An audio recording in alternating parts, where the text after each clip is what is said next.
So kati nze nfuse buzibu kulwokubanga nganya okwefuulanga housemaid. Nedda lwa nsonga olemereddwa okutuukiriza obuvunaanyizibwa bwo ng'omukyala omufumbo. Then kati awufuna omukozi bw'oba oyagala omuntu agenda okufumira n'okugololera. Se naawe leka kunzijja kati nfuna omukozi then gw'omugaso gwo gubaawa bw'abanga yakola buli kimu gwo kati oba okyakola kiwa n'eno maka. So kati niki gy'oli? A job description.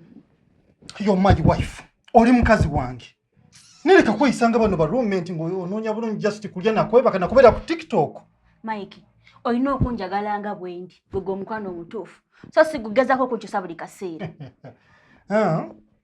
Gwe mukwano gw'okubanga okola buli kyoyagala. Mukadde gwe woba okyagalidde. Nga tofuddeyo bakinaatu affectinga kitya.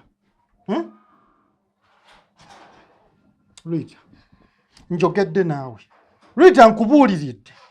Naye bw'oba olemeddwa okukitegeera nti omukyala omufumbo kitegeeza kutuukiriza buvunaanyizibwa bwo. Then wali tolirwadde kubeera mu bufumbo. Kikyogezaako tegeeza. Rita, kyengezaako kutegeeza. Bw'oba tolirwadde kutuukiriza buvunaanyizibwa bwo ng'omukyala omufumbo ajjudde, then awo ng'okola mama kye yakoze.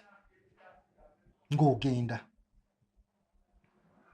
Ate olina kiro kya leero okusalawo. Either osigala ozimba amaka ago oba ogenda nti gwe obulamu wabufuula kazannyo.